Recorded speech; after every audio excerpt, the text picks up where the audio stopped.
was a very good experience because I learned that as a girl I belong, and as a girl I have a voice, and as a girl I can give my inputs no matter where they are, no matter the space, no matter the position. My voice matters, and whatever I have to say in that table, it can be impactful to the next generation. Cancer, diabetes, obesity, hypertension, and asthma are all examples of non-communicable diseases, and sadly, these diseases are the leading cause of death globally. But do they really affect us here in Africa? And are Africans really living with these diseases? Find out here at the African NCD Champions podcast as we share incredible stories of Africans living with non-communicable diseases. My name is Ogweno Stephen, and I'll be your host. Let's roll.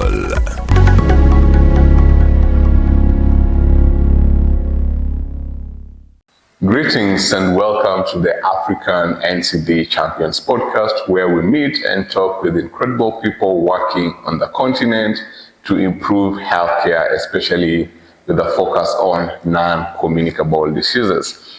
In this mini-series, we'll be featuring lived experience from the Young Health Program, which is a program implemented by Plan International Kenya, funded by the AstraZeneca, which focuses on improving literacy, policies, and access to care for non-communicable diseases and sexual reproductive health amongst young people. And in Kenya, the work is done in Nairobi County, which is the biggest city in the country, and in Kibera and what is the other place? Mathare. Kibera and Mathare.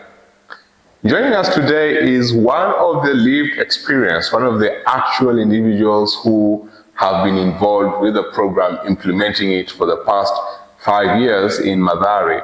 And she'll be talking to us about her engagement with the program. She'll also be talking to us about her engagement with the Girls Belong program, and she'll be telling us what that is and how it connects with the Young Health program. And she'll also be sharing with us her experiences. Without further ado, give us a quick introduction to yourself, who you are, and how we got to be here today. Hi everyone, my name is Patricia Mumbua. I am a peer lead with the Young Health program under Plan International. Yeah. So, what has your role been as a peer lead? What does a peer lead do under this program? A peer lead basically is like overall overseer while implementing the program. So it's like I supervise a number of 6 peer educators, though I started as a peer educator. I was a peer educator. Then through the program, as the program proceeded, I took over, and from taking over and just learning about leadership and what it takes to be a leader, I applied for a lead peer, and that's how I got there. Yeah, and to all the people watching, let me talk to you about what taking over is. So under the Plan International Kenya and Plan International framework, taking over is when young leaders from the community literally take over offices over government positions or community positions or in big companies and organizations, and they get to play the roles of CEOs or operations or program leads for these big organizations for one day. So this could be taking over the office of the British High Commissioner, taking over the office of the governor, taking over the office of the president, and bring a president for a day. And this is a program that really is meant to empower the young leaders of the community to actually see themselves in those positions and see that they can actually engage and perform those duties. So back to you, and let's talk about your experience taking over. So who did you take over from? I'm very curious to hear. And what was that experience like for you? Yeah, I took over the country director of Sub-Saharan, Amit Bakri, of AstraZeneca, and it was a mind-blowing experience for me. Coming from Mathare and being able to sit in a seat of a person who is big, just the name, if you hear the country director, you're like, yo, that's a very powerful person. So being that person for that day really opened my mind, and it really gave me a sense of it does not matter where you come from, it does not matter who you are, it does not matter how you will get there. What matters is, are you able to make that choice? Are you able to make that informative decision? Yeah, I want to become a better version of myself, and I want to become the better version of who I am today. So just giving yourself that sense of, I will get there one day. What I have to do now is just be self-disciplined, focus on yourself, and be hardworking. Someone somewhere is watching, and someone somewhere is just proud of who you are and what you are able to do. Yeah, so what was the actual experience like? What did you actually do when you took over the seat at AstraZeneca? What was the actual activities that you did for that day? So it was that day he was doing a board meeting with some of the staff members, and I was the chairman of that meeting for that day. So they were just giving reports on how the field has been, what they are going to implement next, and I got a chance to just give an echo to whatever they were sharing. I had the chance just to share how a program can be implemented with young people in it. And it was a very good experience, because I learned that as a girl I belong, and as a girl I have a voice. And as a girl I can give my inputs, no matter where they are, no matter the space, no matter the position. My voice matters, and whatever I have to say in that table, it can be impactful to the next generation. Yeah.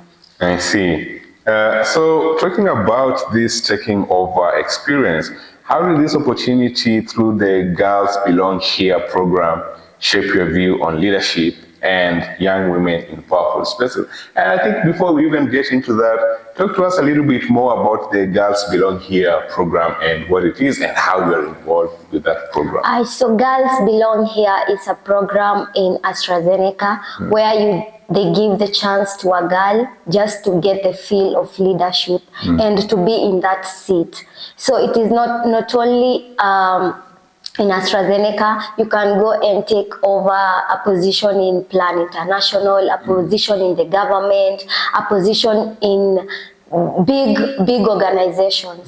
Then you just get that one day feel of, if given that opportunity to be a CEO today, what that one thing you can do.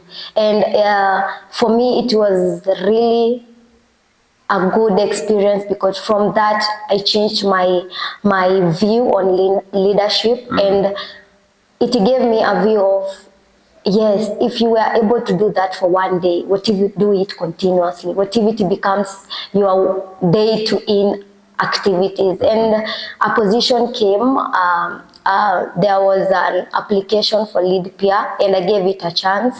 And I went to the interview and passed, and now I am a lead peer. So through that, I had that confidence that I can do this. I will become one day, and it gave me that chance, and now I'm a lead peer. Lead peer, overseeing other peers in the community and helping them implement their work in the community. Very nice. And I think now I'll follow up with the question that I actually started with, is how that opportunity shaped your view on leadership and young women, and how, and I guess the question is also, who have you seen as a role model when you went into the taking over activity? So how has it shaped your view on young women and young women in leadership, and also who are some of your role models, especially courtesy of the program. Yeah. So being this opportunity came because one, I was a peer educator, and being a young person and very passionate about my community, I was able to be one of the people who would be taking over. So through the experience, I got a chance to meet very beautiful ladies in AstraZeneca, and most of them were CEOs. I am the leading program manager. So those titles just gave me that urge to say, if this is a woman and she's able to be a CEO, a manager, a program implementer, why can't I be one? And through that, it gave me a view of, you don't have to tell yourself, I can't do this because I am a woman. I cannot do this because I'm from this area. I cannot do this because I'm from Madare. So it just gave me I don't know how I can put it, but I can say it gave me another vision. And your perspective. I got another perspective, and through that, it has been my day-to-day take home. And through that, I've been able to make informative decisions. And also I learned through that, I learned that there is teamwork. Whenever you are as a leader, you don't have to be perfect. You don't have to make the right decision. Now I'm your leader, this is it. No, including your team and just doing it as a team, it's more simpler because everyone has an input, everyone has something to share, and everyone has something to add in the idea that you have. So through doing the takeover, I learned that it does not take one person to make a company. It makes a lot of people and efforts to be there. So I got that, and it is really my day-to-day doing. It motivates you, I see. So what message would you give to other girls who might doubt their ability to lead or step into such big leadership positions and roles? Okay, so my advice to the young girls out there is, you just have to be yourself, believe in yourself, do whatever you have to do to be where you want to be. It does not make another person to take you where you want to be. You're the person who knows and the perfect person to do whatever you do best. So just go there, grab any opportunity that you will get and work with it, knowing that there is no better version of yourself than yourself. Yeah, and that people are watching, people are looking at you, and if you do something and you do it well, they will see it and they will invite you to those opportunities. Exactly. Yeah, so what is your closing remarks? Having been someone who came from the community, became a peer educator, then went and took over, then applied to become a peer lead, became a peer lead, what would be your closing remarks, and what would be the one thing you'd want us to remember? One thing I would want for you to remember is leadership is a skill, and that everyone has it. The only thing you have to do is step on it, sit on it, and believe and become. You will become whatever you want to be if you put your efforts in it and if you believe in yourself. Yeah. All right, thank you very much for those very beautiful closing remarks. You've had it here. You have to believe in yourself. You have to show up. You have to be present and take advantage of the opportunities as they come. And with that, thank you very much, everyone, and we'll see you on the next one. Now that was incredible. Thank you for listening in. Share this with your networks and follow us on all social media at Storelink and at NCD Champions. See you on the next one.